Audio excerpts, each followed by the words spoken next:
तो पिछले एपिसोड में जुफेन ने कहा था कि मैं अपने घर जा रहा हूँ, जिस पर योगलिंग का किया सच में, जिस पर जुफेन कहता है कि रे हाँ, नहीं तो मैं तुम्हें जियांटियान सेक्ट से अलग होने और इतना दिन रुकने के लिए क्यों कहा था, और एक बार जब मैं अपने सेक्ट का पूरा मिशन कंप्लीट कर लूंगा और जिसके बाद में हम सब एक साथ में घर जाएंगे, जिससे तुम दोनों को कोई प्रॉब्लम भी नहीं होगी। और जुफेन के इस बात पर योगलिंग और स्वेंगर जो की एग्री करते हैं एंड इसी के साथ में सभी लोग जो की आपस में बात करते हुए जाने लगते हैं। लेकिन अचानक स्वेंगर को चक्कर आने लगती है और वो वहीं पर गिर जाती है, जिस बात से योगलिंग काफी घबरा जाती है। वो पूछती क्या तुम ठीक हो। इधर हम जुफेन को देखते हैं जो कहा था कि आखिर क्या हुआ। स्वेंगर कहते कि मुझे कुछ भी नहीं पता, बस एक मोमेंट के लिए मेरे हार्ट में कंपन महसूस हुई, लेकिन अब सब ठीक है। लेकिन तभी जुफेन जो कि अपने सेंसेस को यूज करता है और वो अपने मन में सोच रहा होता है कि यहाँ पर आसपास कुछ भी नहीं है, कहीं ऐसा तो नहीं कि वो बीमार है। एंड इसी के साथ में सीन कट होता है एंड हम कहीं और का सीन देखते हैं जहाँ पर की जंगल के बीचों बीच एक ब्लास्ट होता है। उस जगह पर धुआं हटती है तो हम देखते हैं वहाँ पर एक सुरंग होता है एंड तभी हम दो पर्सन को देखते हैं जो कि धुएं के बीच से आ रहे होते हैं और वो बोल रहे होते कि फाइनली हमने ढूंढ लिया यून क्लैन का एंसेस्ट्रल लैंड। एंड इसी के साथ में हम इस बंदे को देखते तो गाइस मैं ना इसका नाम भूल गया हूँ और ये किस क्लैन से था, एंड अगर किसी को पता होगा तो भाई बता देना, ठीक है। एंड जिसके बाद में ये बंदा कहता है कि एल्डर ब्रदर और रॉयल फादर, एक बार जब मैं यून क्लैन का एंसेस्ट्रल लैंड का हर एक सीक्रेट को ढूंढ लूंगा और जिसके बाद में वेस्टर्न लैंड का सबसे नंबर 1 आदमी को ढूंढूंगा और जिसके बाद में यूएन क्लैंस का ग्लोरी में वापस लाऊंगा और साथ ही मैं तुम दोनों का बदला भी लूंगा। और जहाँ तक बात रही थर्ड ब्रदर की, तो मैं उस कमीने को छोड़ूंगा नहीं, उसने मेरे क्लैन को बेच दिया और तुम्हारा ऐसो आराम अब बहुत ही जल्द खत्म होने वाला है, जो कि मैं आ रहा हूँ। और तभी इसके साथ वाले बंदे को देखते हैं जो कि कहता है कि सेकंड प्रिंस आप मेरे पीछे पीछे आइए, मैं रास्ते को आगे से देखता हूँ। और जिस पर ये बंदा बोलता है कि अब तुम्हारा thank you black eagle. And इसी के साथ में ये लोग जो कि आगे बढ़ने लगते हैं और ये ब्लैक ईगल जो कि अपने हाथ में मसाल लेकर सेकंड प्रिंस के आगे से चल रहा होता है कि तभी सेकंड प्रिंस जो कि ब्लैक ईगल से कहता है कि ब्लैक ईगल सच कहूँ तो अगर तुम नहीं होते तो मैं इतना दूर तक नहीं पहुंच पाता और यून क्लैन के एंसेस्ट्रल लैंड तक पहुंचने के लिए हमने बेशुमार हार्ड सिर्फ फेस किए हैं। मिस्ट की एक बहुत बड़ी लेयर, फॉर्मेशन का ट्रैप और हर तरफ डेडली मैकेनिज्म जो हमारा रास्ता रोक रहे थे। इतने लोग मर गए, इतने लोग भाग गए, आज मैं बिल्कुल अकेला रह गया हूँ। सिर्फ तुम ही हो जो जिंदगी और मौत के हर मोड़ पर मेरे साथ खड़े रहे। आज से तू और मैं एक भाई है। लेकिन इधर हम ब्लैक ईगल को देखते हैं जो कि भाई काफी टेंशन में होता है और वो सोच रहा होता है कि मैं कभी सोचा भी नहीं था कि हम क्राउन प्रिंस के ऑर्डर के फॉलो करते हुए सेकंड प्रिंस को सिर्फ एक मोहरे की तरह यूज कर रहे थे, लेकिन फिर भी ये सेकंड प्रिंस जो कि मेरे साथ में ऐसा व्यवहार कर रहा है। और ब्लैक ईगल जो कि बोलने ही वाला होता है कि सेकंड प्रिंस असल में तो कि तभी इनकी पैर एक ट्रैप में पड़ जाती है और उसी मोमेंट पर इनके पैर के नीचे के जमीन गायब हो जाता है और ये लोग जो कि गिरने लगते हैं। लेकिन इधर सेकंड प्रिंस जो कि नीचे गिरते हुए ब्लैक ईगल से कहता है कि ब्लैक ईगल क्या तुम हवा में उड़ सकते हो, जिस पर ब्लैक ईगल कहता है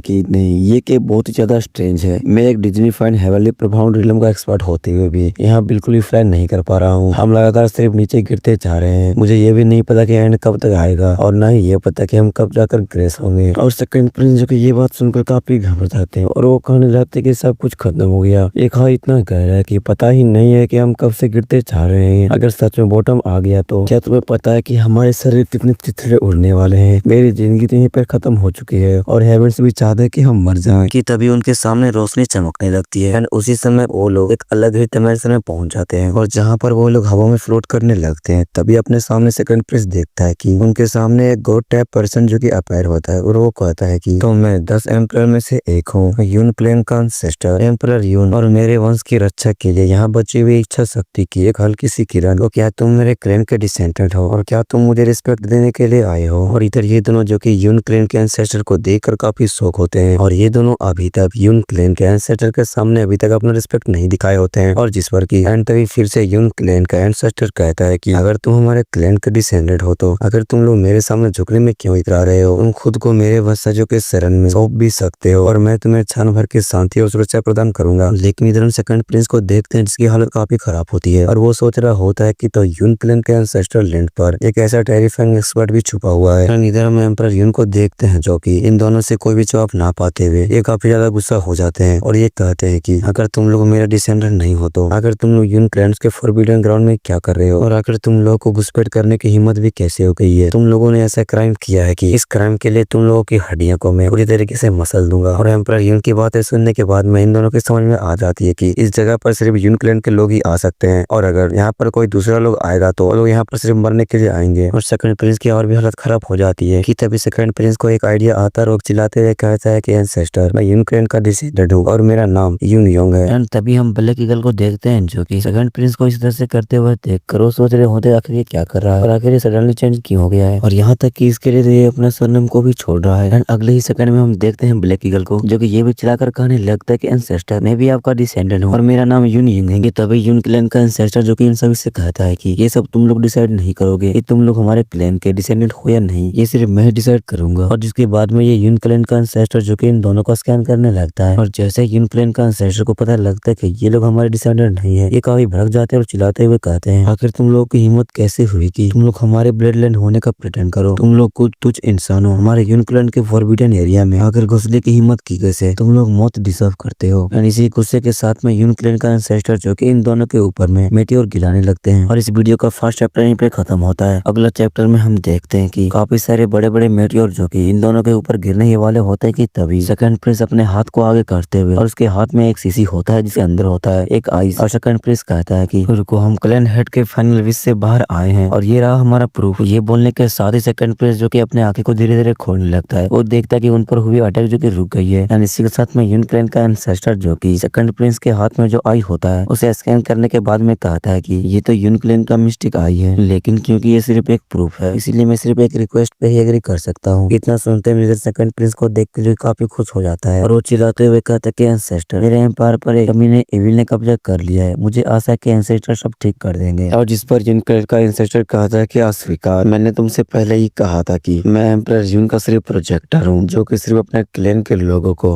रास्ता दिखाने के लिए यहाँ पर मुझे छोड़ा गया है। और क्योंकि मैं वहाँ पर जा नहीं सकता इसका मतलब ये है कि मैं तुम्हारी मदद नहीं कर सकता। इधर हम सेकंड प्रिंस को देख के जो काफी गुस्सा हो जाता है और चिल्लाते हुए कहता कि तो आखिर तुम कर भी क्या सकते हो। सेकंड प्रिंस को चिल्लाता देख ब्लैक ईगल जो कि उसे शांत रहने के लिए कहता है कि अबे शांत हो जा, वो यहाँ का बॉस है, अगर उसे गुस्सा आ गया तो वो तुम्हें पटक कर ले लेगा। और सेकंड प्रिंस ये सुनने के बाद में शांत हो जाता है और कहता है कि आखिर तुम क्या बोल रहे हो। और फिर वो एंसेस्टर से माफी मांगने लगता है कि मैं भाग गया था, मैं सिर्फ ये जानना चाहता हूँ कि आखिर आप मेरी मदद कैसे कर सकते हैं। और जिस पर यून क्लैन का एंसेस्टर कहता है कि मैं हेवंस को पढ़कर तुम्हें रास्ता दिखाऊंगा, अपने सवाल पूछो और जो भी हो सकेगा मैं उसका जवाब दूंगा। कि तभी ब्लैक ईगल जो कि सेकंड प्रिंस से कहता है कि सेकंड प्रिंस अपने पास से वो वाला पेंटिंग निकालो। और तभी सेकंड प्रिंस जो कि अपने पास से एक पेंटिंग को निकालता है और वो जो कि एंसेस्टर के सामने निकालते हुए वो उससे पूछता है कि एंसेस्टर आखिर वेस्टर्न लैंड का सबसे बेस्ट डिसाइपल डैन क्वेंसन कहाँ पर है और क्या मैं उसे ढूंढ सकता हूँ। पेंटिंग देखने के बाद में एंसेस्टर कहता है कि डैन क्वेंसन जो कि भी सेंट्रल एरिया में है और वो तुम्हें वोडास्टार एम्पायर के इंपीरियल कैपिटल में मिलेगा और वही तुम्हारे विश को भी पूरा करेगा। और जिस पर सेकंड प्रिंस कहता है कि एंसेस्टर क्या ये सच है। जिस पर एंसेस्टर कहता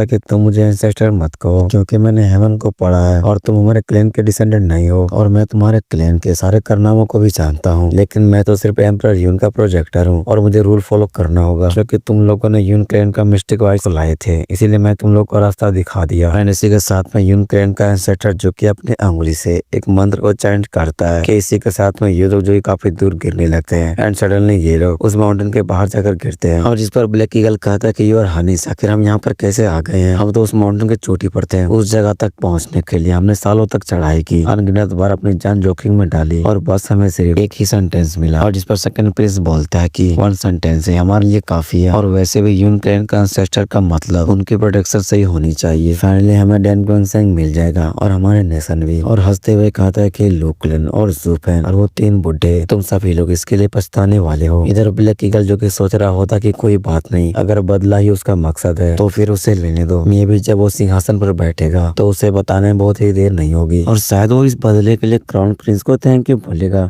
इसी के साथ में हम देखते हैं यून क्लैन के एंसेस्टर को जो कि अभी भी सोच रहा होता है कि ये काफी स्ट्रेंज है कि इसका गोल है लुक्लेन और ज़ूफेन से बदला लेना और यहाँ तक कि अपने थर्ड ब्रदर से भी, लेकिन लुक्लेन और इसके ब्रदर के डेस्टिनी क्लियर है, सिर्फ ज़ूफेन का फेथ ही अनरीडेबल है। क्या ऐसा हो सकता कि वो अपने भाग्य से प्रेर आता हो, और अगर ऐसा है तो उस बंदे का सोचने का तरीका काफी अलग है। इसी के साथ में सीन कट होता है, हम सारे डिसाइपल को डिमोनस कमिंग सेक्ट में वापस देखते हैं जहाँ पर कि वो लोग जो कि अभी लेबर ऑफिस में होते हैं कि तभी वहाँ पर सेक्ट लीडर के साथ में सारे एवेंडेबल्स आ जाते हैं। एंड ये देखते हुए एवेंडेबल यंग जो कि अपने मजाकिया अंदाज में सेक्ट लीडर से कहता कि अरे क्या बात है, हमारे लिए इतना बड़ा स्वागत, हाँ मैं देख रहा हूँ, मुझे काफी अच्छा लग रहा है। लेकिन तभी हम देखते हैं कि वेंडरेबल यंग के गाल पर सेक्ट लीडर का एक किक पड़ता है जिससे वो काफी दूर जाकर गिरता है। वेंडरेबल यंग इस बात से काफी गुस्सा हो जाते हैं। वो उसी गुस्से में सेक्ट लीडर को ही गाली देने लगते कि भाई चूतिए साले, तुम पागल तो नहीं हो गए हो ना, हमने इस सेक्ट की ग्लोरी को बढ़ाने के लिए डबल ड्रैगन गैदरिंग में अपनी जान तक के भी जोखिम में डाल दिए और तुम हमें इस तरह से रिपेयर कर रहे हो और आखिर हमने तुम्हारा क्या बिगाड़ा है। कि तभी तभी सेक्ट लीडर कहते हैं कि क्या तुम्हारे पास में पूछने की भी हिम्मत है? 2 महीने पहले तुमने मुझे एक जेट को सेंड किया था और सिर्फ ये बोलने के लिए कि हम लोग 2 महीने बाद आ रहे हैं। इसमें और भी कुछ डिटेल तुमने नहीं दिए थे कि आखिर तुम लोग के साथ में वहाँ पर हो क्या रहा है। तुम्हारी हिम्मत कैसे हुई मुझे इस बार चुप रहने के लिए मजबूर करने के लिए? और तुम मोटे लोग इस बात के कुछ ज्यादा ही हकदार हो। और वेनरेबल यांग जो कि इस बात को सुनते ही कहते कह रहे यार मैं तो इस बात को भूल ही गया था। कि तभी सेक्ट लीडर जो कि चिल्लाते वेनरेबल यांग से कहते हैं कि अबे साले मोटू तुम इतनी बड़ी बातें कैसे भूल सकते हो? कहीं ऐसा तो नहीं कि तुम लोग हार गए और लोअर 3 के सबसे लास्ट पोजीशन पर आ गए हो जिस कारण तुम लोग कुछ भी बोल नहीं रहे हो। और इधर हम वेनरेबल यांग को देखते हैं जो कि सेक्ट लीडर की और टांग खींचते हुए कहता है कि अच्छा बेटा तो तुम इसके बारे में क्या सोचते, जरा तुम ही गेस कर लो। इस बात से सेक्ट लीडर और भी ज्यादा चिढ़ जाते हैं और चिल्लाते हुए कहते हैं साले मोटू जल्दी बता नहीं तो मैं तुम्हें पीट पीट कर खा जाऊंगा। लेकिन तभी सेक्ट लीडर की नजर पड़ती है जुफेन पर, जहाँ पर जुफेन अपने लेबर ऑफिस के डिसाइपल्स को ऑर्डर दे रहा होता है कि तुम इन 2 लड़कियों के लिए कमरा का इंतजाम करो। और ये देखने के बाद में सेक्ट लीडर जो कि कुछ और ही समझ बैठते हैं और वो चिल्लाते हुए जुफेन से कहते हैं कि जुफेन आखिर तुम ये क्या बकचोदी कर रही हो? सेक्ट में लड़के लाना मना है या तुम्हें रूल नहीं पता है? और जिस पर वेनरेबल यांग कहता है कि अबे यार तुम बस करा, तुम इन्हें तो एग्री किए थे इन लड़कियों को आने के लिए। और इसके अलावा उस बच्चे को डबल ड्रैगन गैदरिंग में एक काफी बढ़िया सा क्रेडिट मिला है, उसे जाने से पहले जो करना है करने दो। और जिसके बाद में वेनरेबल यांग जो कि सेक्ट लीडर के कान में जाकर कहता है कि असल में इस बार तो हम। और इधर हम देखते हैं सेक्ट लीडर की आंखें जो कि बड़ी होने लगती है। एंड इसी के साथ में ये वाला भी चैप्टर यहीं पे खत्म होता है। एंड दोस्तों एक बैड न्यूज है कि भाई इस चैनल पे ना कॉपीराइट स्ट्राइक आ गई है और भाई बहुत सारी दिक्कत है इस चैनल में, ठीक है। तो मैं इसके लिए एक नया चैनल बनाऊंगा, अगर आप लोग सपोर्ट करोगे तो ठीक है। तो जो लोग भी सपोर्ट करोगे भाई कमेंट जरूर कर देना। मैं एक नया फोन ले रहा हूँ भाई, उसी में मैं चैनल को खोलने वाला हूँ और मैं ज्यादा महंगा फोन नहीं ले रहा हूँ, 20,000 की फोन है, किस्त पर लूंगा, ठीक है। मैं बस भाई यही बोलना चाह रहा हूँ।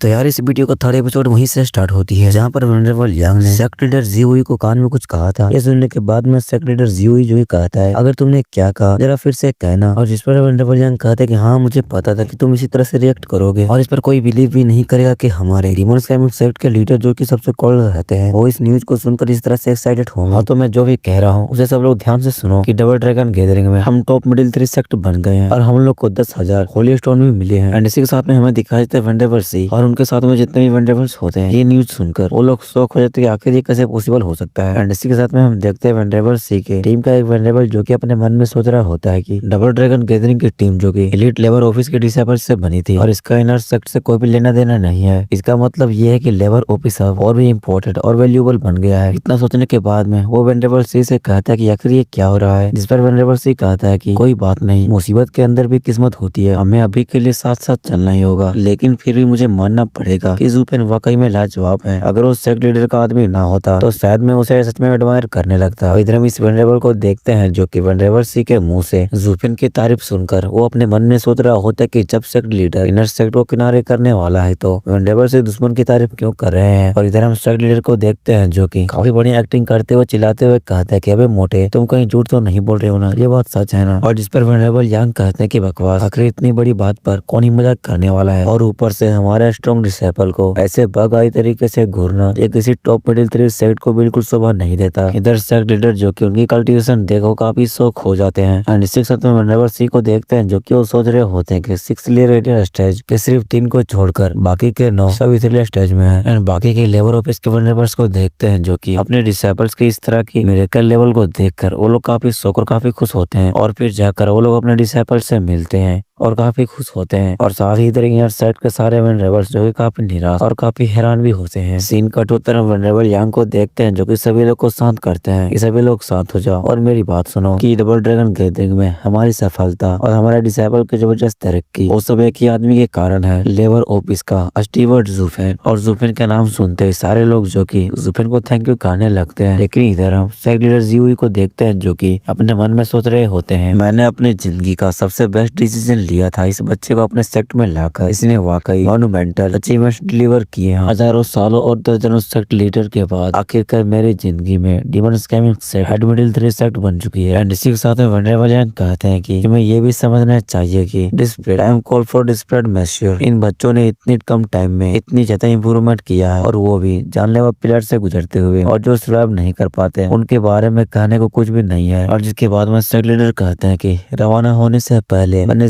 जुफेन को अपना रिप्रेजेंटेटिव अपॉइंट किया था, जो मेरी पावर रिप्रेजेंट करता था। उसका लव मेरा ही लफ्ज माना जाता था। और अगर तुम बदला लेना चाहते हो तो मुझे दोष दो। मैं पहले ही कह चुका हूँ, डबल ड्रैगन गैदरिंग सेक्ट के लिए बेहद ही महत्वपूर्ण है। ये कोई ऐसी जगह नहीं है जहाँ तुम घुसकर अपना फायदा कमा सको। और जो हुआ वो उनके अपने कर्म के नतीजे था। उन्होंने अपनी किस्मत खुद लिखी, लेकिन क्योंकि ये सफलता इतनी जबरदस्त रही है, इसलिए मैं उन सब की मेहनत के लिए उन पर भी दरिया दिली दिखाने के लिए तैयार हूँ।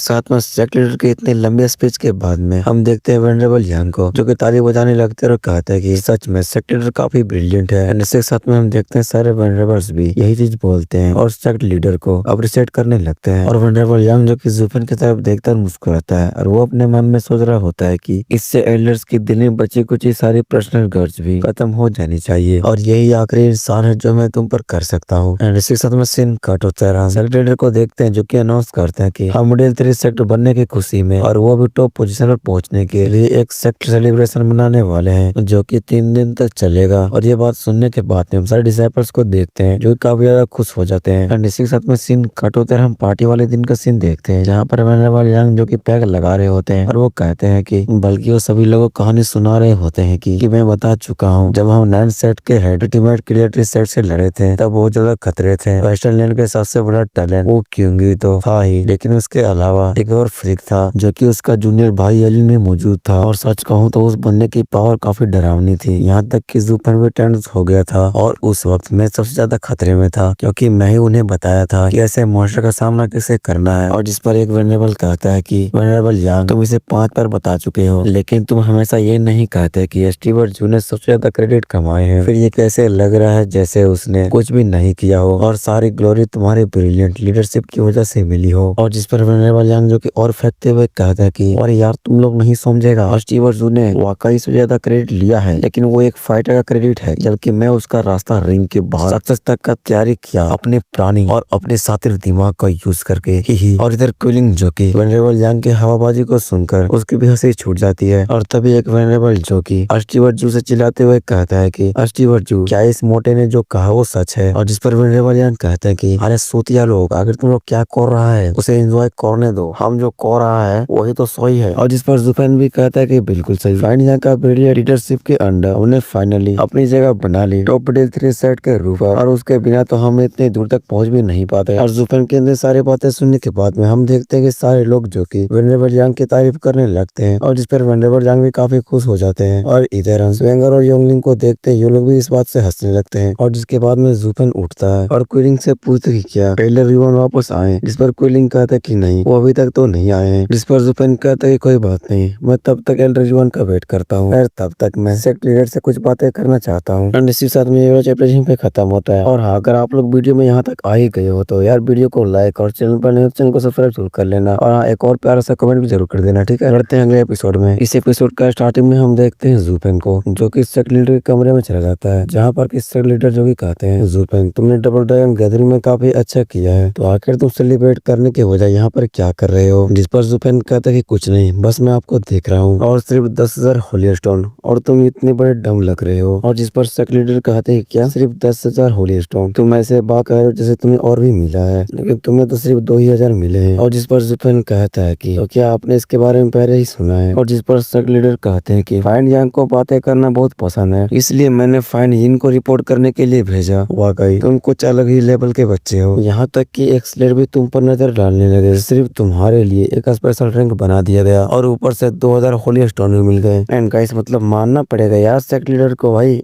हम लोग को मतलब भनक तक नहीं लगा भाई, किसी ये तो पता होगा। और ये फाइन यिन को ये करने के लिए और भेजे गए हैं भाई। हैट्स ऑफ यार ये बंदा को। खैर आगे बढ़ते हैं। अब आगे सेक्ट लीडर कहते हैं कि चाहे मैं ऑफिशियली तुम्हें next sect leader successor announce ना करूं, पूरी सेक्ट तब तक चैन से नहीं बैठेगी जब तक उन्हें ये क्लियर न हो जाए कि मेरी कुर्सी पर आखिरी में तुम ही बैठने वाले हो। और जिस पर जुफेन कहता है कि ज़ियुई हमारी जिस बारे में बात हुई थी वो ये है कि डबल ड्रैगन गैदरिंग के काम पूरा होने के बाद में मैं यहाँ से चला जाऊंगा। जिस पर ज़ियुई कहता है कि ओ तो तुम्हें घर जाना है, कौन सा क्या वो लू क्लेन है। तुम्हारा कहने का मतलब ये है कि डीमन स्कैमिंग सेक्ट को एक तुच्छ मॉडल क्लेन से कंपेयर कर रहे हो। इतने अच्छे मेरिट लेने के बाद में तुम यहाँ आए हो और मेरे बाद तुम इस सेक्ट लीडर भी बनोगे। उस समय वो छोटा सा क्लेन जो कि तुम्हें और भी बेकार लगने लगेगा और फिर तुम यहाँ के राजा बनोगे। और तुम मुझे बता रहे हो कि उस क्लेन के लिए बटलर बनकर रहना ही काफी बेहतर है। और जिस पर जुफेन कहता है कि मैं कहाँ देना चाहता हूँ और कहाँ रहना चाहता हूँ ये मेरा पर्सनल मामला है और मुझे इसमें कोई भी रोक नहीं सकता, और आपके लिए ये बेहतर होगा कि आप अपने वर्ड पर कायम रहे। सेक्ट लीडर एंड इसी के साथ में हम सेक्ट लीडर जीवी को देखते हैं जो कि जुपिन की कोल्ड वॉइस सुनकर वो थोड़ा शौक हो जाते हैं और वहाँ की इन्वायरमेंट थोड़ी इंसान हो जाती है। और जिसके बाद में जीवी जो कि एक मुस्कान के साथ में कहते हैं, एक्चुअली मैं यहाँ पर तुम्हें रुकने के लिए इसलिए बोल रहा था क्योंकि मैं तुम्हारे फ्यूचर के बारे में सोच रहा था और डबल ड्रैगन मैनुअल की लिस्ट में होने के बाद में तुम और भी हायर पर जा सकते हो, यहाँ तक कि वेस्टर्न लैंड के टॉप पर भी रहोगे। लेकिन क्योंकि तुम यहाँ से जाना चाहते हो तो मैं तुम्हें नहीं रोकूंगा। लोग खुद को बेहतर बनाने के लिए सोचते हैं, फिर भी मैंने तुम्हारे जैसा आत्मसंतुष्ट कभी नहीं देखा जुपिन, तुम्हें इसका पछतावा जरूर होगा। और जिस पर जुपिन कहता है कि देखो ये तुम्हारे कोई काम की बात नहीं है। जिसके बाद में जुपिन वहाँ से चला जाता है, जिस पर जीवी कहता है कि आखिरकार वो चला गया, ये सेक्ट हम दोनों के लिए इतना भी बड़ा नहीं है। जुपिन अगर तुम मेरे पोजीशन पे थोड़ा सा भी इंटरेस्ट दिखाई होती तो मैं। जीवी के इतना कहने के साथ ही सीन कट होता है और हम जुपिन को देखते हैं जो कि योंगलिंग और स्वैंगर के पास में आया होता है और वो उन दोनों से कहता है कि जल्दी से प्रिपरेशन स्टार्ट कर दो क्योंकि हम यहाँ से निकलने वाले हैं। जुपिन की बातें सुनने के बाद में योंगलिंग और स्वैंगर के साथ में क्विलिंग भी काफी शौक हो जाता है कि क्या इतनी जल्दी। और इधर हम जुपिन को देखते हैं जो कि अपने मन में सोच रहा होता है कि अगर मैं सेक्ट लीडर के पोजीशन में थोड़ी सी भी इंटरेस्ट दिखाई होती तो जीवी मुझे मारने की कोशिश करता। और जीवी का ऑस्ट्रेलिया स्ट्रेंथ जो कि अभी तक मुझे पता भी नहीं है, ये काफी अननोन है और ऊपर से ये उसकी डिमन स्कैमिंग सेट की टेरिटरी है और इसीलिए अब सबसे सुरक्षित तरीका बिना किसी झिझक के यहाँ से चले जाना है। और जहाँ तक बात रही एल्डर युआन की तो और जिसके बाद में जुपिन जो कि क्विलिंग से कहता है कि अगर एल्डर युआन जो कि वापस आए तो मुझे एक जेट स्लीप भेजना और उन्हें कुछ देर के लिए रोक कर रखना ताकि मैं जल्द से जल्द यहाँ पर आ जाऊँ। और जिस पर क्विलिंग कहता है कि आप इस चीज का टेंशन मत लीजिए कि तभी कुछ डिसाइबल जो कि काफी तेजी से दौड़ते हुए अंदर आ रहे होते हैं, तभी कुछ एल्डर्स जो कि उन्हें रोक लेते हैं ये कहते हुए कि यहाँ पर डिसाइबल का आना मना है। जिस पर ये डिसाइबल कहता है कि देखो यार यहाँ पर स्टीवर्ट जू के लिए एक मैसेज है तो मुझे वहाँ पर पहुंचाने दो। और तभी जुपिन उसकी तरफ देखता है, वो डिसाइबल कहता है कि एल्डर युआन जो कि वापस आ गए हैं। और एल्डर युआन की आने की खबर सुनकर जुपिन काफी खुश होता है। एंड तभी सीन शिफ्ट होता है, हमें लेबर ऑफिस का सीन दिखाया जाता है जहाँ पर कि जुपिन हम देखते हैं कि ये लड़का काफी ज्यादा खुश होता है और वो गेट खोलते हुए कहते हैं कि एल्डर युआन आप वापस आ गए हैं। और जिस पर हम एल्डर युआन को देखते हैं जो कि चाय पीते हैं और वो कहते हैं वाह क्या बात है तुम जल्दी आ गए, तुम कुछ ज्यादा ही एक्साइटेड हो रहे हो। अरे यार तुम तो इस बुड्ढे को डरा दोगे। खैर मुझे लगा कि मैं वांग वेयरमास पील को देना भूल गया, ऐसा नहीं कि मैं उसे देना नहीं चाहता था लेकिन उसने अपने काम ठीक से किए नहीं और जिसके लिए एग्जीक्यूटिव ने उसे पनिश किया। एल्डर युआन और कुछ बोल ही पाते कि तभी जुपिन कहता है कि एल्डर युआन मैं यहाँ से जा रहा हूँ। और ये सुनकर एल्डर युआन थोड़ा शौक होते और वो पूछते कि आखिर तुम कहाँ जा रहे हो। जिस पर जुपिन कहता है कि मैं अपना घर जा रहा हूँ। और एल्डर युआन जो कि जुपिन के फेस को देखते रहते हैं कि तभी जुपिन कहता है कि मैं पहले से ही जीवी से बात कर लिया है और मैंने अपना पार्ट वो पूरा कर दिया और अब डिमन स्कैमिंग सेक्ट एक मिडिल 3 सेक्ट बन चुका है और उसने मुझे जाने के लिए कहा है। और जिस पर एल्डर युआन कहते हैं कि वो तो बात ऐसी है। जुपिन कहता है कि एल्डर युआन मैं जाने से पहले आपको गुड बाय बोलने वाला था और वैसे भी मुझे इस सेक्ट में सिर्फ आप ही एक ऐसे पर्सन है जिन्हें मैं ज्यादा इज्जत करता हूँ और एक काफी पर्सन है जो कि मुझे काफी अच्छे तरह से समझते हैं और मैं सिर्फ आपसे एक इम्पोर्टेंट क्वेश्चन पूछना चाहता हूँ क्योंकि मुझे लगता है कि आप ही एक ऐसे पर्सन है जो कि मुझे सही उत्तर देंगे। और जिस पर एल्डर युआन कहता है कि अगर मैं स्टीवर्ट जू की मदद कर सकता हूँ तो ये मेरे लिए सम्मान की बात है, तो पूछिए मुझे। एंड ये वाला चैप्टर यहीं पे खत्म होता है।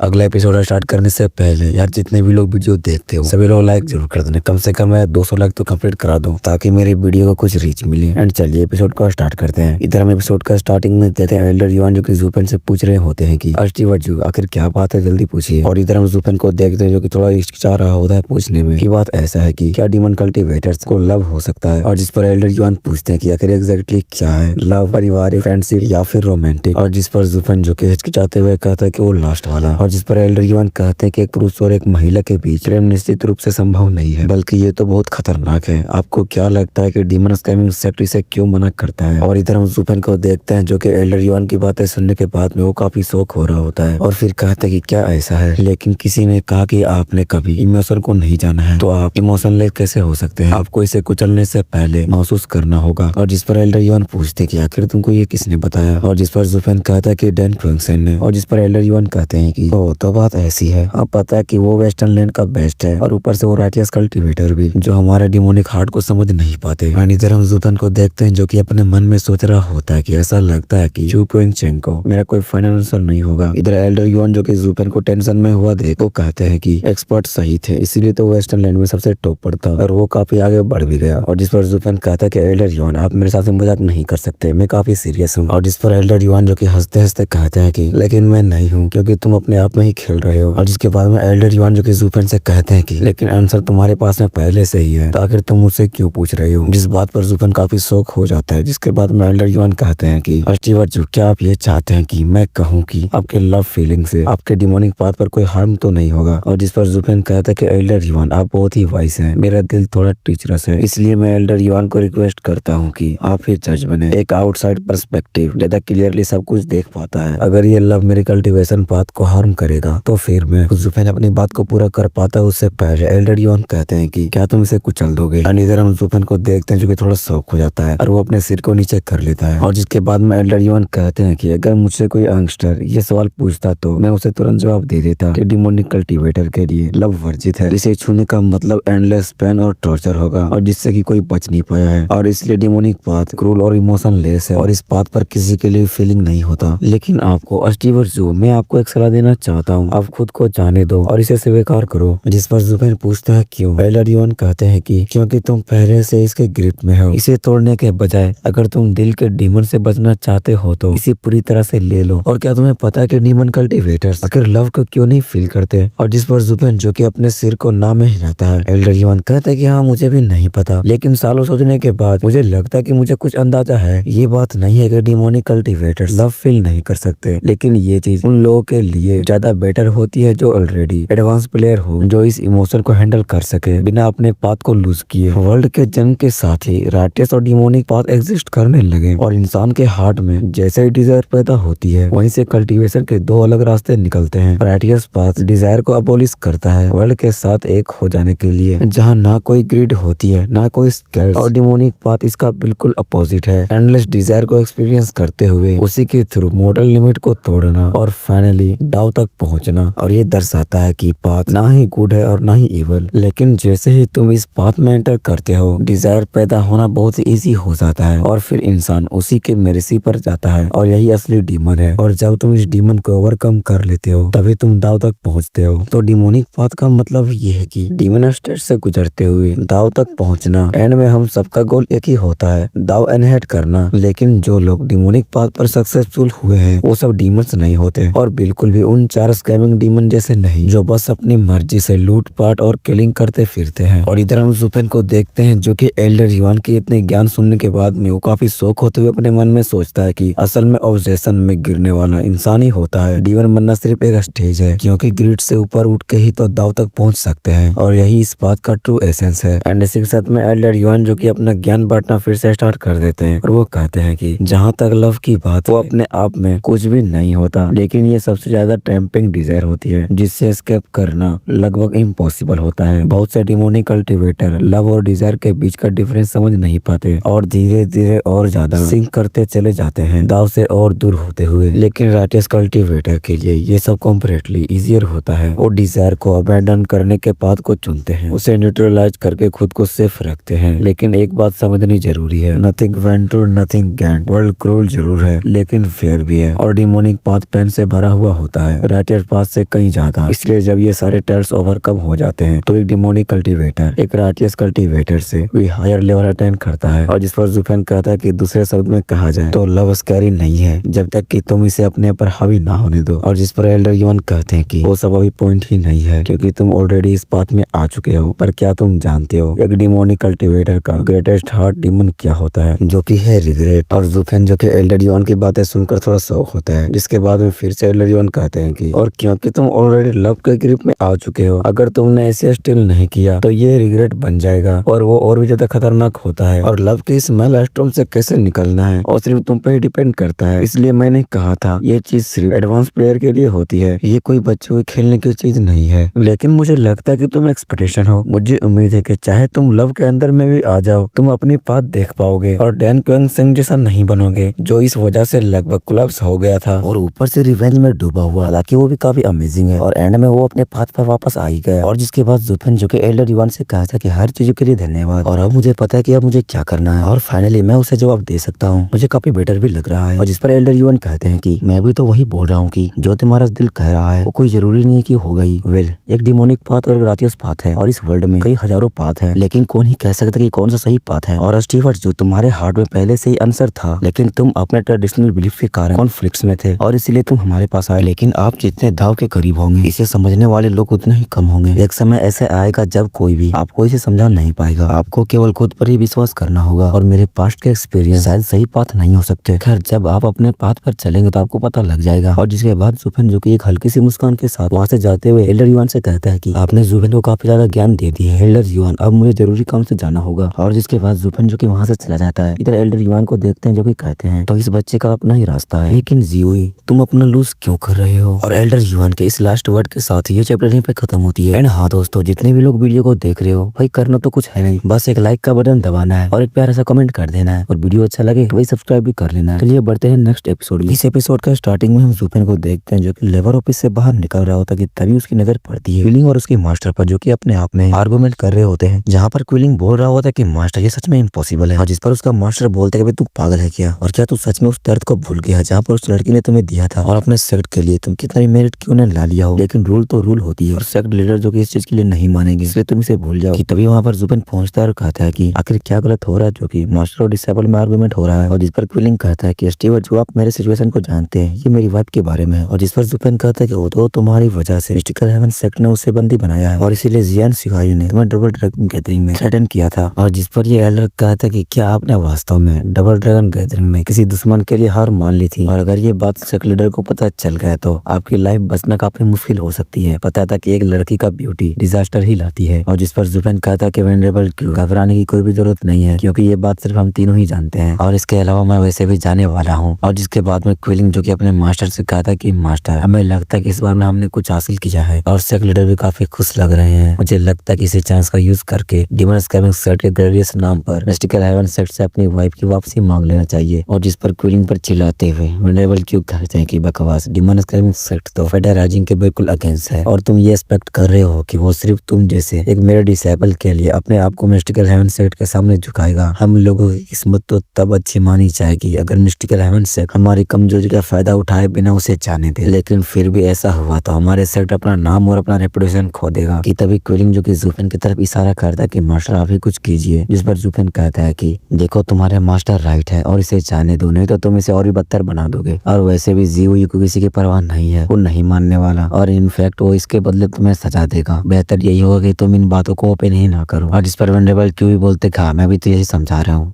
कि तभी जुफेन बोलता है कि लेकिन किसी को बाहर निकालना जरूरी नहीं है कि उसे सेक्ट के नाम पर किया जाए। मैं अभी मिस्टिकल हेवन सेक्ट जाकर किसी को लाने वाला हूँ, तो तुम भी मेरे साथ चल सकते हो। एंड हम देखते हैं इन दोनों को जो कि जुफेन की बातें सुनकर काफी शौक हो जाते हैं। और जिस पर क्विलिंग कहता है कि स्टीवर्ट, जो इसका मतलब आप। इधर हम जुफेन को देखते हैं जो कि अपने मन में सोच रहा होता है कि अगर मैं हेल में नहीं उतरूंगा तो आखिर कौन उतरेगा। मैं सालों से डिमोनिक पाथ में डूबा हुआ हूँ और मैंने काफी सारे सच डिस्कवर कर लिए हैं, इतने कि मुझे एक समवॉट एडवांस प्लेयर भी कहा जा सके। चाहे मैं डिजायर के समुद्र में कितना ही गहरा क्यों न डूब जाऊं, मैं बिल्कुल भी नहीं डरूंगा। और जिसके बाद में जुफेन जो क्विलिंग से कहते कि आखिर तुम वहाँ पर किसके लिए खड़ा हो, चलो मेरे साथ चलो। जिस पर क्विलिंग भी रेडी हो जाता है और बोलते मैं अभी आया। और जिसके बाद जुफेन कहते कि अबे घूर क्या रहा है, चल मिस्टिकल हेवन सेक्ट इतने सालों से एक लोअर 3 सेक्ट ही रही है, उनके पास ज्यादा होली स्टोन होंगे भी नहीं, ये 2000 मेरे ऊपर लगा दे, उनके मुंह पर फेंक के मारूंगा और वो लड़के ले आएंगे, एक तेरे लिए और मेरे लिए। और जिस पर क्विलिंग जो कि शक होते हुए कहता है कि स्टीवर्ट, जो क्या आप सच में मेरे वाइफ के लिए होली स्टोन देने चाह रहे हैं। जिस पर जुफेन बोलते कि यार ऑफ कोर्स, आखिर ये होली स्टोन उन लोगों के आगे क्या ही चीज है। और जिस बात पर क्विलिंग जो कि रोते हुए कहते कि स्टीवर्ट जी, सच में आप बहुत काइंड है, मैं जब तक जिंदा रहूंगा ये एहसान कभी भी नहीं भूलूंगा, और चाहे कुछ भी हो जाए आप जो भी कहेंगे मैं वो करने के लिए तैयार रहूंगा। और जिस पर जुफेन कहते कि यार मन हल्का मत करो, क्योंकि हम 2 ही लोग हैं जो कि इस ट्रबल से गुजर रहे हैं, और मैं भी कब ऐसा वक्त है जब मैं तुम्हारी मदद ले सकूंगा। खैर कोई बात नहीं, तब तक के लिए भी चलते हैं। और वेनरेबल क्यों जो कि इन दोनों को जाते हुए देख रहे होते, वो अपने मन में सोचते हैं कि अरे बाप रे,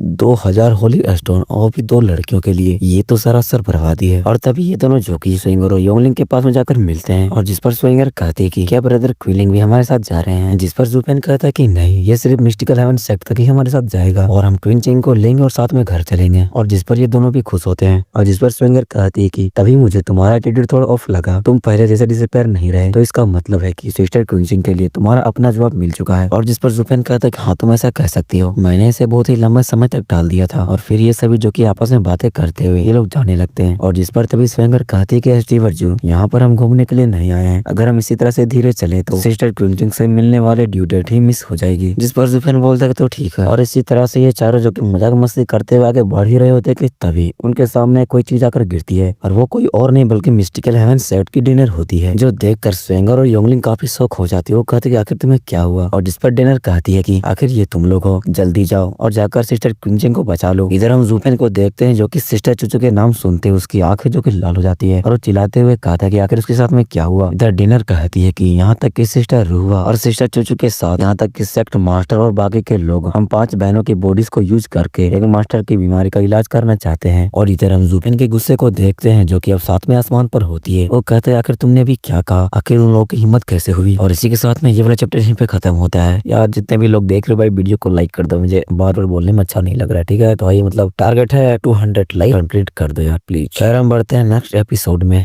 तो इधर एपिसोड स्टार्ट होती है और हम जुफेन के गुस्से को देखते हैं जिसके अंदर से काफी टेरिफाइंग ऑरा निकल रहा होता है और इस ऑरा का इफेक्ट इतना पावरफुल होता है कि यहाँ तक कि डेनर भी काफी दूर जाकर गिरती है। जब देखकर ट्विलिंग जुफेन को शांत करता है कि स्टीवर्ट जो आप शांत हो जाइए। इधर हम जुफेन को देखते हैं जो कि अपने पावर को कंट्रोल करता है एंड इसी के साथ में डेनर को एक पेड़ के सहारे रखते हैं। और फिर डेनर कहती है कि डबल ड्रैगन गैदरिंग के बाद में हम वापस सेक्ट में गए और वहाँ पर कुछ दिन गुजरा ही हुआ था कि तभी एल्डर्स आए और हमारे कुछ सिस्टर्स की कल्टिवेशन को सील कर दिए। फिर उन्हें सेक्ट लीडर और यंग मास्टर के साथ एक कमरे में रखे और तभी हमें पता चला कि ये 4 एलिमेंट सर्कल अरे है। यंग मास्टर के इलाज को ठीक करने के लिए सारे लेकिन एलिमेंट्स मौजूद थे और हम डबल ड्रैगन गैदरिंग में सिर्फ इसलिए गए थे ताकि 4 एलिमेंट सर्कल अरे के लिमिट्स को टेस्ट कर सकें और देख सकें क्या ये काम लायक है या नहीं। सिर्फ लाइफ एंड डेथ बैटल में ही इस अरे की असली पावर पूरी तरह से सामने आती है। एल्डर को ये एलिजिबल लगा इसलिए इन्होंने हमारी बहनों को यंग मास्टर के इलाज के लिए यूज करने लगे। जिस पर योंगलिंग कहा कि आखिर वो लोग ऐसे कैसे कर सकते हैं। और जिसके बाद में ट्रेनर बताती है कि 4 एलिमेंट सर्कल अरे मेडिटेशन पर डिपेंड करती है जिनके पास एलिमेंट्स कॉन्स्टिट्यूशन होते हैं ताकि उनकी पावर का ड्रॉ करके यंग मास्टर के बॉडी को प्यूरिफाई किया जा सके, उसका एलिमेंटल बैलेंस दोबारा से रिबिल्ड हो सके और आखिरकार एक मेडन के ब्लड को यूज करके 5 एलिमेंट का ड्रॉ को आउट किया जाता है और यंग मास्टर को कम्प्लीटली क्योर किया जाता है। और डेनर की बातें सुनने के बाद में हम देखते हैं ये लोग काफी शौक हो रहे होते हैं। लेकिन इधर हम जुफेन को देखते हैं जो कि काफी गुस्सा हो रहा होता है। कहता है कि दूसरे शब्द में कहा जाए तो तुम लोग का चूते यंग मास्टर क्विंचिंग का बॉडी चाहता है। इधर हम डेनर को देखते हैं जो कि काफी जख्मी होती है और कहती है कि बात सिर्फ इतना ही नहीं है, अगर सिर्फ यहाँ पर यंग मास्टर को क्योर करना होता तो ठीक था, हम इसके लिए पहले से ही डेडिकेटेड थे क्योंकि हमने यंग मास्टर को अपने सामने बड़े होते हुए देखा है। उसे बचाने के लिए थोड़ी बहुत सेक्रीफाइस तो देना पड़ता है जो कि हमारी मजबूरी थी, लेकिन मैंने कभी ये भी नहीं सोचा था कि और डेनर जो कि यहाँ पर खांसने लगती है। और जिस पर योंगलिंग कहती है कि आखिर तुम क्या नहीं सोची थी। यंग मास्टर ने सच में सिस्टर क्विंगर की सारी स्पिरिट और सोल चूस ली और इतना स्कैरी था कि देखकर ही रूप कांप गए। क्विंगर एक सूखी हुई लाश जैसी बन गई और यहाँ तक कि सेक्ट लीडर भी ये देखकर शौक रह गए। और तभी क्विलिंग कहता है कि ये एक डिमोनिक आर्ट है, इनको चुरा कर यंग को आगे बढ़ाने वाली वो लड़का पूरी तरह से डिमोनिक हो चुका है। मुझे डर है कि उस स्मॉल टाउन के बाद से ही वो ऐसा बन गया था जब से यानमो ने उसे डिमोनिक पाथ की तरफ खींच लिया। लेकिन यानमो खुद एक डिमोनिक कल्टिवेटर है, इसीलिए इस मामले में उसके पास फिर भी कुछ रिटायरमेंट है। जियान साउ जैसा नहीं जो इस सब में नया होने की वजह से बिल्कुल भी कंट्रोल नहीं रखता। और जिस पर डेनर कहते कि इसका मतलब ये सारी गलतियां यानमो की है। और जिस बात से जुफेन काफी गुस्सा हो जाता है, कहता कि बकवास मत करो, यानमो केवल एक ट्रिगर था। और आखिर में उसके टेढ़े दिल की परीक्षा हुई और ये साबित हो गया कि वो बिल्कुल ही खरा नहीं उतर सका और किसी को भी इतनी आसानी से डिमोनिक नेचर का शिकार नहीं बनना चाहिए। लेकिन डिजायर ने उसके दिल पर कब्जा कर लिया था और बस वक्त का ही सवाल था कि वो गिर जाए। और जुफेन के इस गुस्से को देखकर डेनर जो कि वहीं पर शांत हो जाती है। जिसके बाद में जुफेन कहता है कि नाउ टेल मी आखिर क्विंचिंग और बाकी लड़कियों के साथ में क्या हुआ और आखिर तुम यहाँ पर बच के कैसे आई। और जिस पर डेनर कहती है कि शायद सिस्टर क्विंचिंग को इस चीज का अंदाजा था इसलिए वो इसके लिए तैयार थी और इसलिए वो अपने मुंह में पॉइजन पिल को रखी थी। जिस मोमेंट पर उसे फोर्स किया जाएगा वो उसी समय उसे ले लेगी। और उसने कही थी कि उसका तुमसे 6 महीने के बाद एक एग्रीमेंट था, अगर तुम इस वक्त तक नहीं आते तो वो सेक्ट लीडर के कहने पर काम करेगी, अगर तुम आते और उसे जवाब देते हो तो वो इसमें रेस्ट कर सकती थी। इस तरह उसने बाकी सबको प्रोटेक्ट किया। बाद में हमारी कल्टीवेशन सील हो गई लेकिन फिर भी हम फ्रीली मूव कर सकते थे। सिस्टर क्विंचिंग लगता है पहले से ही प्रिपेयर थी क्योंकि एक दिन पहले ही उसने हमें ग्रैमा फर्स्ट कैंप में ले गई और वहाँ दीवार के अंदर सीनियर सिस्टर हान क्वीन यिंग थी और उसने उस दीवार को तोड़कर हमारी कल्टीवेशन अनलिश कर दी। उसके बाद हमें मारते मारते रास्ता बनाया और बाहर निकले, लेकिन एल्डर्स ने हमें रोक लिया। आखिर में सिर्फ मैं ही भाग पाई, बाकी सब पकड़े गए। इधर क्विलिंग जो कि कियानिंग की नाम सुनते ही वो थोड़ा शौक होता है और कहता है कि क्या कियानिंग, और जिस पर डेनर कहती है कि सेक्ट लीडर कियानिंग पहले परमाफ्रॉस्ट की वो एल्डर थी और उसे भी 4 एलिमेंट सर्कल एरे में शामिल होने वाली लड़कियों में से एक होना चाहिए था। लेकिन जब हमें 2 डेकेड्स पहले उसके सेक्ट रूल वो इल्यूशन के बारे में पता चला तो डिमोनिक कल्टीवेटर के साथ कल्यूजन करने के जुर्म में उसे सेक्ट में कास्ट आउट कर दिया गया, वरना इसी रेयर वाटर कॉन्स्टिट्यूशन वाली टैलेंट को सेक्ट भला क्यों फेंक देता। आखिर में सेक्ट लीडर ने ऊपर नीचे और हर जगह रिप्लेसमेंट ढूंढा। सिस्टर क्विंचिंग मिली और क्विलिंग जो कि डेनर से पूछता है कि आखिर यानी अभी कैसी है। डेनर कहती है कि मुझे पता नहीं कि मेरे जाने के बाद में वो लोग शांत हुए या नहीं, लेकिन मुझे लगता है कि सिस्टर कियानिंग को सब कुछ पहले से ही पता था, इसीलिए सिस्टर क्विंचिंग भी प्रिपेयर थी। आखिरकार सिस्टर क्विंचिंग जब से सेक्ट में आई और परमाफ्रॉस्ट इनहेरिट किया, तब से वो लगातार सिस्टर कियानिंग के कांटेक्ट में थी। और फिर डेनर जो कि क्विलिंग से पूछती कि क्या हान कियानिंग तुम्हारी गर्लफ्रेंड थी। एंड तभी ज़ुफेन क्विलिंग को शांत करता है और कहता है कि टेंशन मत लो, क्विंचिंग थोड़ी होशियार लड़की है, अगर वो किसी पर्सन को बचा सकती है तो वो वहाँ पर सबको बचा लेगी, और किसी भी हाल में हमारी गर्लफ्रेंड के बिना शायद मैं रेस्क्यू के लिए देर से पहुंचता। अकेले में लड़कियों को निकालने का कोई भी चांस नहीं था, लेकिन अब क्योंकि अपॉइंटमेंट से पहले काफी समय बचा है तो फिर एक टीम को ही भेजकर पूरे मिस्टिकल हेवन सेट को ही खत्म करना अच्छा रहेगा। एंड इधर ये लोग आपस में बात कर ही रहे होते कि तभी वहाँ पर 2 पर्सन जो ही काफी दूर से वहीं पर आकर लैंडिंग करते हैं, जो कि मिस्टिकल हेवन सेट के एल्डर होते हैं। और इन दोनों को डिनर जो नोटिस कर लेती है और शोक होते हुए कहती कि ये तो एल्डर ली और एल्डर चांग है। और तभी एक एल्डर कहता है कि डिनर तुम बेवकूफ लड़की, क्या तुम्हें सच में लग रहा था कि तुम मिस्टिकल हेवन सेट से बच पाओगी। तभी उसके सामने ही उसके साथ वाला एल्डर जो कि वहीं पर मारा जाता है और उसकी खून के चीटे जो कि उसके मुंह पे पड़ती है। और तभी वो अपने सामने देखता है एक हेवन ड्रैगन सोल को, जो कि ज़ुफेन का ऑलमाइटी स्कारलेट ड्रैगन किंग होता है। और इस ड्रैगन सोल को देखकर ये समझ जाता है कि यहाँ पर ज़ुफेन है, और इधर ज़ुफेन जो कि इसे काफी गुस्से में घूर कर देख रहा होता है। एंड इसी के साथ में ये वाला चैप्टर भी यहीं पे खत्म होता है। एंड हाँ, मैं यहाँ पर आप लोग को फिर से याद दिला दे रहा हूँ कि इस वीडियो का लाइक है मैं 200, तो भाई कंप्लीट जरूर कर देना। और अब हम बढ़ते हैं नेक्स्ट एपिसोड में। इस एपिसोड के स्टार्टिंग में हम देखते हैं कि ज़ुफेन के हाथ में एक होली स्टोन होता है और ज़ुफेन जो कि उन स्टोन को फेंक कर एक हिडन ऑरा फॉर्मेशन बनाने लगता है। और जैसे ही फॉर्मेशन एक्टिवेट होती है तो वो जगह पूरी तरह से वहाँ गायब हो जाती है। और वहाँ से जाते हुए ज़ुफेन कहता है कि तुम लोग यहाँ से हिलना भी मत, क्योंकि मैं हेल्प के लिए वापस से सेक्ट जा रहा हूँ। और जिस पर क्विलिंग जो कि ज़ुफेन से कहता है कि स्टीवर्ट जो सेक्ट लीडर कभी भी मिस्टिकल हेवन सेक्ट के अगेंस्ट में फाइट करने से एग्री नहीं होंगे। और जिस पर ज़ुफेन कहता है कि इसका कोई मतलब नहीं बनता, मैं अपने लोगों को लाऊंगा। और जिसके बाद में ज़ुफेन जो कि उस फॉर्मेशन से बाहर निकलते हुए क्विलिंग से कहता है कि क्विलिंग मैं इन लड़कियों को तुम्हारे भरोसे यहाँ पर छोड़ के जा रहा हूँ। जिस पर क्विलिंग कहता है कि आप टेंशन मत लीजिए। और जिसके बाद ज़ुफेन जो कि अपनी टेलीपोर्टेशन स्किल को यूज करके डायरेक्ट लेबर ऑफिस में पहुंचता है, जहाँ पर कि एक गार्ड जो कि पहले तो ज़ुफेन को नहीं पहचानता और फिर उसे माफी मांगता कि मुझे माफ कीजिए। जिस पर ज़ुफेन कहता कि कोई बात नहीं। और जिसके बाद में ये बंदा जो कि ज़ुफेन से कहता है कि थैंक यू स्टीवर्ट जो, वो बदमाश मुझे कहता रहा कि स्टीवर्ट जो इस सेट को छोड़ दिए हैं और वो अब कभी भी नहीं आएंगे और उसने मुझे 2 हफ्तों से काफी पागल बना कर रखा है। और जिस पर ज़ुफेन उससे कहता है क्या तुम मुझे याद कर रहे थे। जिस पर ये बंदा कहता है कि बेशक यह सब स्टीवर्ट जो की बदौलत है कि हम मजदूर अब मवेशियों की तरह नहीं रहते, आपने हमें कल की उम्मीद दी है, लेकिन अब सब कुछ डिफरेंट है। अभी मेरे पास में स्टीवर्ट जो के इलाइट लेबर ऑफिस में घुसने लायक स्ट्रेंथ तो नहीं है, लेकिन कम से कम अब मेरे पास में फ्यूचर तो है, मैं नेक्स्ट ईयर जरूर ज्वाइन करूंगा। जिस पर ज़ुफेन कहता है कि बहुत अच्छे, और आखिर कितने लोग तुम्हारे विचार को मानते हैं। और जिस पर ये लड़का कहता है कि स्टीवर्ट जो लेबर ऑफिस के सब लोग आपने हमारे लिए जो भी कुछ किया है उसके लिए दिल से बेहद आभारी है, और मुझे पूरा भरोसा है कि सेक्ट के ज्यादातर डिसेबल और एल्डर्स भी सेक्ट के लिए इतना कुछ करने पर स्टीवर्ट जो को दिल से फेवर और रिस्पेक्ट जरूर देते हैं। और जिस पर ज़ुफेन कहता है कि कोई बात नहीं, लेकिन अभी भी कुछ बाकी है। और जिस पर ये लड़का कहता है कि हाँ मैं बोल सकता हूँ कि इनर सेक्ट के कुछ एल्डर्स जो कि आपसे अभी भी थोड़ा सा नफरत करते होंगे। और जिस पर ज़ुफेन कहता है कि तो तुम में से कितने लोग मेरी किसी भी काम में मदद करने के लिए तैयार हो। और जिस पर ये लड़का कहता है कि स्टीवर्ट जो सिर्फ आपको कहना की देरी है, फिर हम किसी भी डेंजर से भिड़ जाएंगे। और जिस पर ज़ुफेन पूछता है कि क्या सेक्ट लीडर आसपास है। और जिस पर ये लड़का कहता है कि सेक्ट लीडर भी हाल ही में काफी बिजी है और वो सेक्ट में नहीं रहते हैं। डबल ड्रैगन गैदरिंग में आपके साइन करने के बाद से काफी सारे एम्पायर्स हमारे साथ अपने फ्यूचर जोड़ने के लिए एग्री हो गए हैं, यहाँ तक कि वो चाहते हैं कि हम उसके साथ मूव भी कर जाएं। सेक्ट लीडर ने इन दिनों बहुत खुश रहते हैं, लगातार एक एम्पायर से दूसरे एम्पायर जाकर बातें और रिकॉग्निशन कर रहे हैं। और ये सुनकर ज़ुफेन वहीं पर रुक जाता है और कहता है कि इसका मतलब कि सेक्ट लीडर यहाँ पर नहीं है। एंड इसी के साथ में सीन कट होकर हमें दिखाया जाता है कि डिमन स्कैमिंग सेक्ट के जो कि गैदरिंग अलार्म होता है वो बजने लगता है। और जिस पर एक एल्डर कहता है कि आखिर ये कौन पागल है जो बेल बजाकर मीटिंग बुला रहा है। डबल ड्रैगन गैदरिंग तो खत्म हुए, अभी सिर्फ 2 ही दिन हुए हैं और इस बार ऐसा क्या अपॉइंटेड हो गया है। और दूसरा वेंडरबल कहता है कि क्या तुम बेवकूफ हो, सेक्ट लीडर यहाँ पर नहीं है और बेल बजाने का हक सिर्फ हायर हेवन रेबल्स को है, लेकिन वो हमेशा से एक सिंपल इंसान रहे हैं और कभी भी बेल यूज नहीं की। हाँ, लेकिन एक ऐसा जरूर है जिसमें इतनी हिम्मत है कि वो ये कर सके। और जिस पर ये वेंडरबल कहता है कि तुम्हारा मतलब ये है कि, एंड इसी के साथ में ये सीन कट होता है और हमें वेंडरबल सी के मेंशन का सीन दिखाया जाता है, जहाँ पर कि वेंडरबल सी जो कि लीजुई को कहते हैं कि लूजुई क्या तुमने उनसे कांटेक्ट किया था और जिस पर लुजुई कहता है कि मास्टर उन सब ने एग्री कर लिया है और अब यहीं पर कुछ होने का इंतजार कर रहे हैं। जिस पर वेंडेबल सी कहते हैं कि क्या हो जाए जब वो सभी भाग जाएंगे। लगता है अभी भी कुछ लोग ऐसे हैं जो फेम और फॉर्चून की परवाह नहीं करते और अपने मेरिट से ही कतरा जाते हैं। ज़ुपेन, ये तो बड़ी ही नोबिलिटी है तुम्हारी, इतनी बड़ी जीत के बाद भी सीधा छोड़कर चले गए। क्या तुम्हें अपने करियर की बिल्कुल भी फिक्र नहीं है या फिर तुमने अपने आसपास के खतरे को भांप लिया और फिर तुमने एक लॉजिकल चॉइस चुन लिया। कि तभी उन दोनों को भी बेल बजने की आवाज सुनाई देती है और जिस पर वेंडेबल सी कहते हैं कि अभी वो बेवकूफ हुई है नहीं तो आखिर किसकी हिम्मत हुई जो कि मेरे रहते हुए मैन हॉल का बेल बजा सके, या शायद ये वही मौका तो नहीं जिसका इंतजार हम कर रहे थे। एंड इसी के साथ में हमें मैन हॉल का सीन दिखाया जाता है जहाँ पर सेक्ट लीडर की कुर्सी के बगल में ज़ुपेन खड़ा होता है और जिसके बाद में ज़ुपेन कहता है कि डिमन स्कैमिंग सेक्ट के एल्डर्स और वेंडेबल्स के आप सभी आ गए हैं। कि तभी एक एल्डर जो कि ज़ुपेन से कहता है कि स्टीवर्ट जो इसका क्या मतलब है, केवल सेक्ट लीडर और हायर वेंडेबल्स ही इस मीटिंग बेल को बजा सकते हैं। हालांकि पास्ट में कुछ लोग जो कि बिना परमिशन के इसे यूज किया करते थे, फिर भी आप एक डिसाइपल हैं, अगर आपको हमसे कुछ करवाना है तो आप हमसे पूछ सकते हैं, बल्कि हंगामा नहीं कर सकते। कि तभी एक और वेंडेबल जो कि वेंडेबल बाई से कहते हैं कि आखिर तुम किसके बारे में बात कर रहे हो। हायर वेंडेबल्स हार्डली ही सेक्ट के मैटर में इंटरफेयर करते हैं और जहाँ चाहे वहाँ जाते हैं और वेंडेबल सी को आगे आना तो नेचुरल है और आखिर वो अगर बेल बजाते तो क्या ही गलती है। भाई ये बंदा सोच रहा है कि वेंडेबल सी ने बेल बजाई है। खैर वेंडेबल बाई कहते हैं कि एक मिनट, क्या तुम्हें ऐसा नहीं लगता कि ये उसकी हैसियत से ऊपर की चीज है जो कि तुम्हें समझने के लिए काफी मुश्किल है। वो हमेशा पावर के लिए स्कैम्स करता रहता है। इधर ज़ुपेन जो कि इन सभी की बकबक सुनकर काफी पक चुका होता है। कि तभी ज़ुपेन कहता है कि मेरे पास ये चीज है और क्या ये अथॉरिटी के लिए इनफ है। और जैसे सभी लोग ज़ुपेन के हाथ में वो पेंडेंट देखते हैं तो वो ज़ुपेन के आगे झुक जाते हैं और बोलते हैं कि ग्रीटिंग सेक्ट मास्टर। एंड इधर ज़ुपेन जो कि चिल्लाते हुए कहता है कि डिमन स्कैमिंग सेक्ट के एल्डर्स और वेंडेबल्स को सेक्ट लीडर की ऑर्डर को फॉलो करनी चाहिए और डिमन स्कैमिंग सेक्ट के एल्डर्स और वेंडेबल्स अब मेरे कमांड को सुनेंगे, नहीं तो उन्हें सेक्ट के रूल्स के अनुसार उन्हें पनिश किया जाएगा। पूरा सेक्ट मेरे साथ मिस्टिकल हेवन सेक्ट चलना है। और ज़ुपेन की इस कमांड को सुनकर सारे लोग काफी शौक हो जाते हैं। लेकिन अदर साइड हम वेंडेबल सी को देखते हैं जो कि काफी खुश हो रहे होते हैं और वो अपने मन में सोच रहे होते हैं कि ज़ुपेन आखिरकार तुम वापस आ ही गए, तुम जितना ज्यादा आवाज उठाओगे उतना ही बेटर होगा और टेंशन मत लेना, ये बूढ़ा व्यक्ति भी तुम्हारा मदद करेगा। एंड इसी के साथ में ये वाला चैप्टर भी यहीं पे खत्म होता है। And guys target 200 like please complete.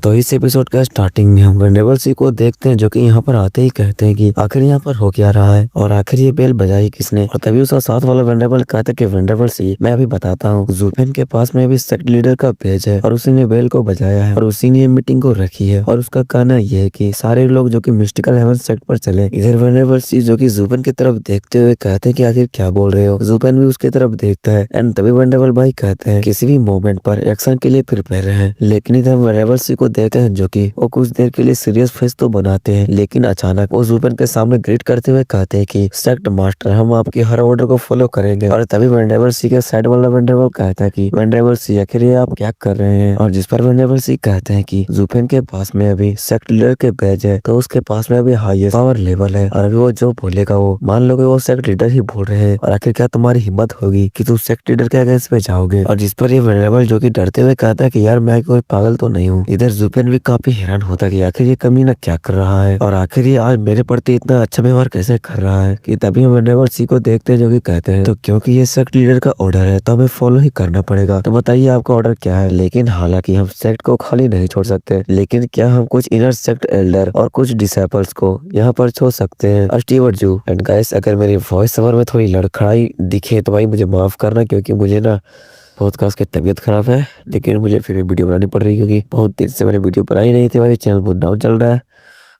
खैर आगे बढ़ते हैं। और इधर ज़ुपेन जो कि सोच रहा होता कि हालत काफी अनयूजुअल है इसलिए विजिलेंस जरूरी है, लेकिन मेरे पास टाइम वेस्ट करने का कोई बिल्कुल भी वक्त नहीं है। और जिसके बाद ज़ुपेन जो कि अनाउंस करता है कि तो ठीक है, जैसे कि वेंडेबल सी ने कहा कि इनर सेक्ट के कुछ एल्डर्स और डिसाइपल जो कि सेक्ट के लिए यहाँ पर रहेंगे, जबकि लेबर ऑफिस वाले सारे हमारे पीछे चलेंगे। और इतना करने के साथ ही ये सारे लोग यहाँ से निकल जाते हैं। लेकिन इधर हम देखते हैं वेंडेबल सी और उसके साथ वाले वेंडेबल्स को, जो कि वेंडेबल सी से पूछता है वेंडेबल सी आखिर आप इतने सीरियस सेक्शन को अलाउ कैसे कर दिए। और जिस पर वेंडेबल सी कहता है कि ऐसा इसलिए क्योंकि ये इतना गंभीर है कि हमें इसे इस बच्चे को करना देना चाहिए। मैं चीजों को हिलाए बिना उसे भागने नहीं दे सकता, अकेले उससे छुटकारा पाना इनफ नहीं है। हमें इलाइट लेबर ऑफिस को रूट से ही हटाना होगा या वे फिर से उठ खड़े होंगे और हमें इसका पछतावा होगा। और अब जबकि वह इसके लिए पूछ रहा है तो हमें उसकी मैनिक प्लान को सपोर्ट करना चाहिए ताकि वो अपने हाथों से खुद का डिस्ट्रॉय कर दे। एंड इधर हम एल्डर युवान को देखते हैं जो कि वो अपने मन में कह रहे होते हैं इस बच्चे ने इस बार लाइन क्रॉस कर दी है। एंड इसी के साथ में सीन कट होता है, हमें 15 दिन बाद का सीन दिखाया जाता है जहाँ पर की क्विलिंग, योगलिंग और स्वेगर और डेनर जो की बैठी होती है कि तभी क्विलिंग को कुछ नोटिस होता है और वो जब अपने सामने देखते हैं तो उन चारों के ही तरफ जो कि ब्लैक शैडो, उन चारों के ही तरफ ब्लैक शैडो जो की आ रही होती है और ये कोई और नहीं बल्कि जुफेन के सारे लेबर ऑफिस के रेल्डर्स और डिसेबल्स होते हैं। ये देखकर क्विलिंग काफी शौक हो जाता है। वो चिल्लाते हुए कहता है कि हे भगवान, जुफेन ने तो इंटायर सेक्ट को ही बना लिया। इधर योंगलिंग सोच रही होती कि आखिर इतना हाई लेवल का कैसे हो सकता है जुफेन डीमन स्कैमिंग सेक्ट में, और तुम्हारा सेक्ट लीडर सिर्फ उसके कहने पर मिस्टिकल हेवन सेक्ट से लड़ने के लिए तैयार भी हो गया। इधर क्विलिंग जो कि जुफेन से कहता है कि स्टीवन जू, ऐसा लगा कि आपका नाम ही काफी था। और क्या बात है, सेक्ट लीडर ने तो एक्चुअली में आपको सच फोर्स दे दी है, और सच कहूँ तो आप जैसे इंसान को फॉलो कर पाना मेरे लिए खुद ही एक ऑर्डर की बात है। और जिस पर जुफेन कहता है कि मैं बकचोदी करना बंद करो क्योंकि जियो यहाँ पर है नहीं, और अच्छा वो जो कि वो बाहर चला गया है, तभी मैं इतने लोगों को यहाँ पर ले पाया हूँ, और साथ ही इन लोगों को भी नहीं पता कि मैं यहाँ पर इन्हें क्यों लाया हूँ, इसलिए कुछ मत कहो और इन्हें समझाने का काम मुझ पर छोड़ दो। और भाई ये सुनकर तो क्विलिंग की हालत खराब हो जाती है। अबे आखिर तुम इस तरह से घूर क्यों रहे हो, क्या तुम उसे बचाना नहीं चाहते? और जिस पर क्विलिंग कहते करे हाँ, मैं बिना किसी हेजिटेशन के आग और पानी पर भी चल लूंगा। जिस पर जुफेन कहता कि बहुत बढ़िया, और जिसके बाद में जुफेन जो कि एक हल्के स्माइल देता है, फिर कहता है तो अब ये सब मुझ पर छोड़ दो। और तभी इधर वेनरेबल यांग और वेनरेबल बाई और बाकी सारे वेनरेबल्स को देखते हैं, और तभी जुफेन यहाँ पर आकर कहता कि हाँ तो सुनो, तो सब लोग फिलहाल यहीं पर रुक जाओ, मुझे तुम्हें समझाना होगा कि मिस्टिकल हेवन सेक्ट हम क्यों जा रहे हैं। सब लोग तैयार हो जाओ और एक्शन के लिए प्रिपेयर करो, हम मिस्टिकल हेवन सेक्ट जा रहे हैं मिस्टिकल हेवन सेक्ट को बर्बाद करने के लिए और उन्हें एक प्रॉपर लेसन सिखाने के लिए। और जुफेन के इतनी बात सुनने के बाद में सारे एल्डर्स और वेनरेबल्स काफी शौक हो जाते हैं। एंड तभी वेनरेबल भाई जो कि चिल्लाते हुए कहते हैं कि स्टीवन जो ये हद से ज्यादा हो रहा है। 9 सेक्ट के बीच जो सफर्स होते हैं वो माइनर होते हैं, लेकिन बिना किसी प्रॉपर जस्टिफिकेशन के किसी भी सेक्ट पर अटैक करना सीधे क्राइम है, और डबल ड्रैगन मैडम जरूर बीच में इंटरवेंट करेगा और हमें पनिश करेगा, और इसका ब्लेम हम में से कोई भी नहीं ले सकता, यहाँ तक कि सेक्ट लीडर भी नहीं। और तभी वेनरेबल क्यू जो कि क्विलिंग की तरफ देखते हैं और कहते हैं अगर सेक्ट लीडर के पास भी कोई सॉलिड रीजन नहीं है तो अभी जाना बिल्कुल बेकार होगा, और जो कॉन्सिक्वेंसेस आएंगे उनकी इतनी बड़ी रिस्पॉन्सिबिलिटी हम में से कोई भी नहीं ले सकता। चलो वापस चलते हैं, अभी भी देर नहीं हुई है। जिस पर जुफेन कहता है क्या आप जानते हैं मैं कभी क्यों एक्सप्लेन नहीं करता, और ये भी जानते हो सेक्ट में होते हुए मैंने तुम सबको बाहर क्यों निकाला था। एंड ये वाली चैप्टर भी यहीं पे खत्म होती है। एंड गाइस सॉरी, मैं वीडियो लेट आ रहा है फिर से, भाई तबीयत खराब हो गई, पता नहीं है मेरे साथ ऐसा क्यों होता है, नहीं तो मैंने बोला था 5 दिन पर वीडियो लाऊंगा। ठीक है, बढ़ते हैं नेक्स्ट चैप्टर में। तो ये एपिसोड वहीं से स्टार्ट होती है जहाँ पर कि जुफेन बता रहा होता है कि ऐसा इसलिए क्योंकि मुझे डर था कि वेनरेबल के झूठ मिस्टिकल हेवन सेक्ट पर होने वाली अटैक को रोक देंगे, क्योंकि अगर वो इस बैटल में हार गए तो वो सब कुछ खो देंगे। लेकिन हम डरते नहीं है क्योंकि हम कुछ भी लेकर नहीं आए थे, और जो कुछ मिलेगा वो सब आगे जाकर कमाया जाएगा। सब कुछ अभी में नहीं होता, सब कुछ बाद में अर्न होता है। डबल ड्रैगन गैदरिंग में काफी कुछ हुआ था, लेकिन मैंने 3 वेनरेबल्स को उसके बारे में बोलने नहीं दिया क्योंकि मुझे डर था कि तुम लोग इम्पोलिस हो जाओगे। सच कहूँ तो हमारी अचीवमेंट उससे भी ज्यादा हो सकती थी, लेकिन मिस्टिकल हेवन सेक्ट के स्कैम की वजह से हम एक एक कर सफर करते रहे, और सुपीरियर सेक्ट बनने का जो मौका था वो भी हमसे छीन लिया गया। और जुफेन के इस कहानी में कुछ एल्डर्स तो आ भी जाते हैं, और वो लोग गुस्से से बोलते कि आखिर उनकी हिम्मत कैसे हुई। और तभी जुफेन जो कि वेनरेबल यांग की तरफ देखता है और वो कहता है कि वेनरेबल यांग क्या ये ऐसा ही था ना, और सभी लोग वेनरेबल यांग को देखने लगते हैं। वेनरेबल यांग भी लाइक भाई मेरे भी एल लग गए, और वेनरेबल यांग भी ना चाहते हुए कहते कि हाँ यही हुआ था, और वो अपने मन में सोच रहे होते हैं कि अरे यार क्या तुमने ये पहले एग्री नहीं किया था कि उस वक्त के बारे में हम कोई बात नहीं करेंगे, फिर अब सब कुछ रिवील क्यों कर रहे हो, अब क्यों सब कुछ सामने ला रहे हो, इसका क्या मतलब है, आखिर मैं क्या करूं। और इधर जुफेन जो कि अपनी कहानी को स्टार्ट किए हुआ था वो कह रहा होता है कि जब सेक्ट लीडर ने उन भयानक कॉन्सिक्वेंसेस के बारे में सुना तो वो तो गुस्सा से भड़क उठा, और अब मिस्टिकल हेवन सेक्ट एक लोअर 3 सेक्ट है जैसे हम पहले थे, और अब जब हम मिडिल 3 सेक्ट बनने वाले हैं तो क्या हम उनके सामने अपमान बर्दाश्त करेंगे। और इसीलिए सेक्ट लीडर ने मुझे 1 महीना पहले भेजा ताकि हम उनका बदला ले सके और अपने सेक्ट की पावर दिखा सके। और तभी कुछ लेबर ऑफिस के डिसाइपल्स जो कि आपस में बातें करने लगते हैं कि इसका मतलब स्टीवन जू ने सेक्ट को नहीं छोड़ा था, वो सेक्ट लीडर का ऑर्डर था। एंड इधर जुफेन को देखते हैं जो कि बता रहा होता है कि लेकिन जैसे ही मैं मिस्टिकल हेवन सेक्ट पहुंचा तो कुछ भयानक हो गया, वो हेवन थ्रिलिंग सेक्ट के साथ मर्ज करना चाहते हैं ताकि इससे उनकी पावर मिडिल 3 सेक्ट से ऊपर आ जाएगी और वो हम पर शैडो कंट्रोल करेंगे। और ये खबर सुनते ही मैं तुरंत सेक्ट लीडर को रिपोर्ट देने भागा। इसी दौरान 2 एल्डर मुझे चुप करवाने आए, लेकिन मैं उन्हें ही शांत कर दिया, वो भी हमेशा के लिए। सिंपल शब्दों में मैं कहाँ चाहता मैं उन्हें मार दिया। इधर हम देखते कि सारे लोग मिस्टिकल हेवन सेक्ट पर काफी गुस्सा करने लगते कि आखिर वो कितना कमीना है। डबल ड्रैगन गैदरिंग के स्कैम्स को पीछे छोड़कर हमारे सबसे बड़े कंट्रीब्यूटर को